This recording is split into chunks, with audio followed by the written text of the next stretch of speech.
Implantée sur la commune de Creutzwald, l'unité d'exploitation La Houve exploite un gisement peu dense mais de grande étendue et aux veines puissantes. Si la puissance de ces veines est à l'origine des excellents résultats de La Houve, la faible densité de son gisement entraîne l'éloignement des champs d'exploitation et donc des circuits d'aérage de plus en plus longs. Pour maintenir son objectif de production à 2 millions de tonnes par an au moindre coût, l'unité d'exploitation La Houve a étudié plusieurs solutions afin d'assurer ses besoins importants en aérage. L'étude technique et économique présentée dans le dossier Grand Ensemble a montré que la meilleure solution était la réalisation d'un nouveau puits d'aérage.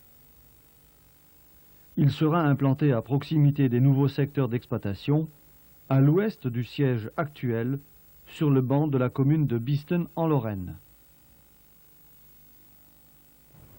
Les terrains de recouvrement du gisement sont ceux du Permien et du Trias. Le Trias, constitué essentiellement de grès vosgien, est gorgé d'eau. Pour traverser ces 220 mètres de terrain aquifère, il est nécessaire d'avoir recours à la congélation. Cette technique permet de foncer le puits par des procédés classiques, mais à l'abri d'une couronne de terrain congelé à moins 18 degrés Celsius. La congélation des terrains est obtenue de la façon suivante. Sur un cercle de diamètre double à celui de la section utile, on fore une série de trous distants de 1,25 m les uns des autres. Ceux-ci vont jusqu'à la base du Permien, soit moins 245 mètres. Dans ces trous verticaux sont descendus des congélateurs, c'est-à-dire deux tubes concentriques de 40 et 150 mm de diamètre. Tous ces congélateurs sont ensuite raccordés à une usine frigorifique qui établit une circulation forcée de saumure. La saumure descend dans les congélateurs par le tube central et remonte par l'espace annulaire. À l'entrée des tubes, la température est de moins 27 degrés Celsius et elle en sort à moins 23 degrés Celsius. La circulation ininterrompue provoque la congélation à moins 18 degrés Celsius environ d'une couronne cylindrique autour du puits. Il faudra 20 semaines pour fermer cette couronne de glace. Pendant toute la durée de la congélation, un système de mesure surveille en permanence les températures. La congélation réalise à la fois un écran empêchant l'infiltration des eaux des terrains et un soutènement provisoire. La congélation est une technique très pointue qui demande des moyens en hommes et en matériel dont ne disposent pas les houillères. On a donc fait appel à une entreprise spécialisée pour réaliser cette partie des travaux. À l'issue d'un appel d'offres international, un marché a été confié au groupement d'entreprises Foramine, Intramine, La Souterraine. La maîtrise de l'ouvrage revenant à Coréal SA, filiale de Charbonnage de France. Ce groupement d'entreprises a assuré la congélation des terrains et le montage des installations nécessaires au fonçage. L'unité d'exploitation La Houve étant chargée du creusement proprement dit.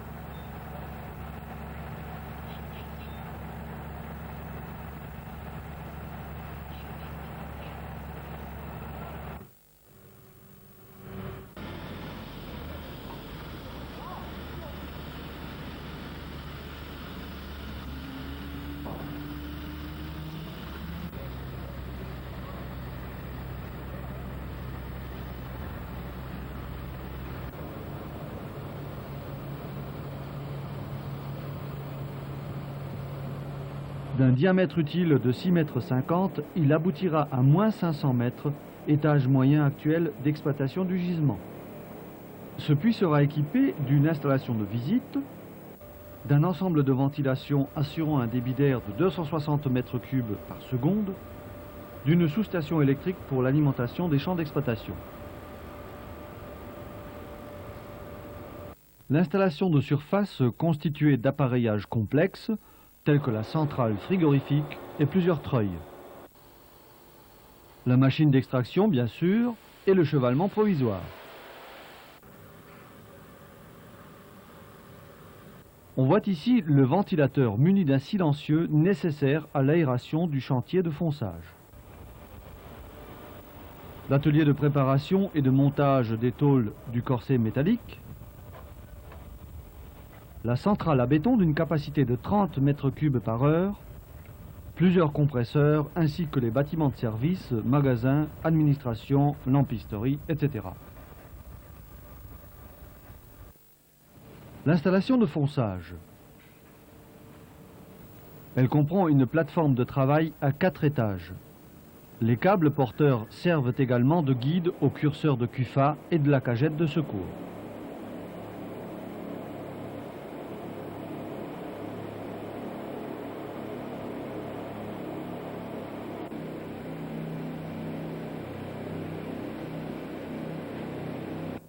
Les 4 étages de la plateforme sont ordonnés de manière à permettre l'installation de coffrage et de bétonnage. Ils accueillent aussi l'appareillage de marinage ainsi que les diverses énergies nécessaires au fonçage.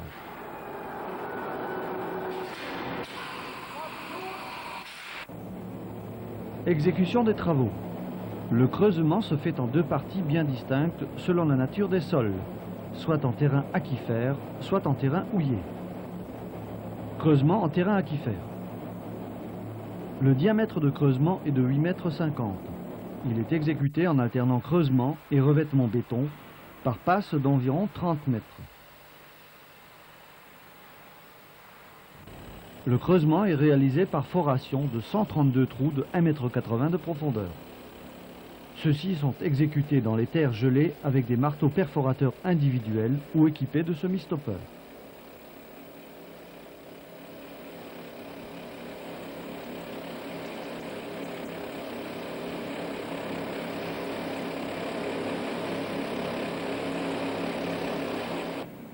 L'abattage est effectué à l'explosif par volet de 1,80 m de profondeur. Chaque volet compte 132 trous. C'est le boute-feu qui met en place les charges d'explosifs avec le chef d'équipe. Le tir est exécuté à partir de la surface et il faut attendre la dissipation des fumées nocives avant de reprendre le travail.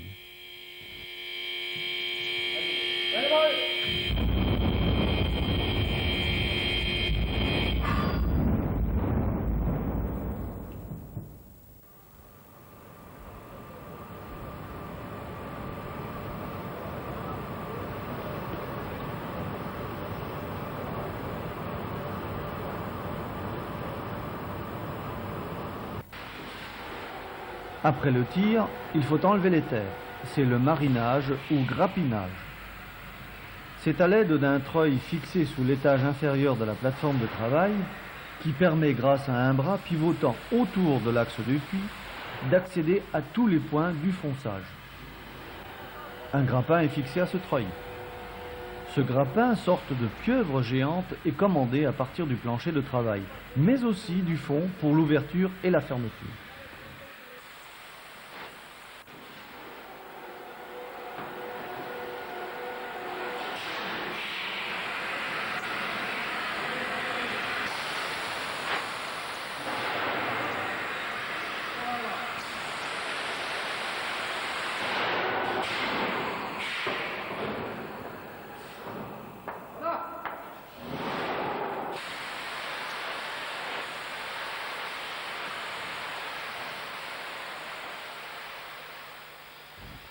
Le chargement est réalisé à 3 CUFA, un décroché en cours de chargement et 2 CUFA en mouvement.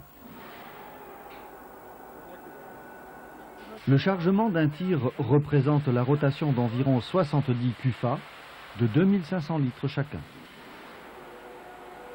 Quand la hauteur libre sous le coffrage atteint 30 mètres, la plateforme de travail est descendue jusqu'au fond du puits. Commence alors le bétonnage de la première couche. Le pré-revêtement d'une épaisseur de 50 cm, soit 10 mètres cubes par mètre, réalisé entre une armature en acier étanche et les terrains congelés. Cette armature est constituée de tôles de 8 mm d'épaisseur et d'un encombrement de 6 mètres x 4 mètres, soit 24 mètres carrés par plaque. Ces tôles, soudées ensemble électriquement, forment un cylindre parfaitement étanche sur toute la zone aquifère. Les soudures sont contrôlées par ressuage et par magnétoscopie.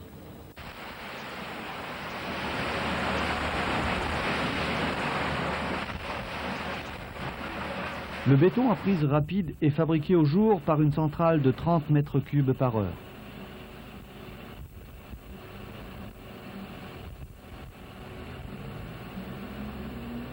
Descendu par des CUFA de 2000 litres, il est vidé dans des goulottes de distribution au niveau de la plateforme de travail et se déverse par tuyau entre le terrain congelé et l'armature en acier.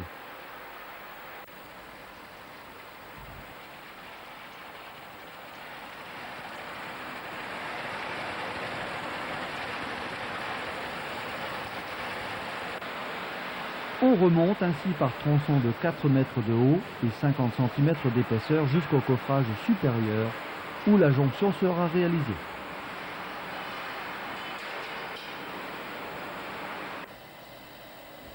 Arrivé en fin de la zone aquifère à moins 230 mètres, il est procédé d'abord à la réalisation de la fondation sous l'aquifère, puis à la pose du revêtement définitif.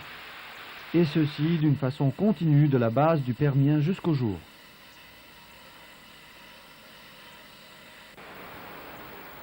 Ce revêtement définitif sera constitué d'une autre couche de béton de 50 cm d'épaisseur, armée, écoulée et prenant le cuvelage étanche en sandwich. Le fonçage reprendra après ce double bétonnage avec les mêmes moyens techniques mais par passes alternées, fonçage, bétonnage de 4,50 m. L'installation définitive du puits et la fin des travaux est prévue le 15 mars 1990. Le coût est estimé à 95 millions de francs. Ce challenge est vital et important pour l'unité d'exploitation de la houve et les mineurs lorrains. L'équipe du Puy Ouest en fait son affaire et relève le défi.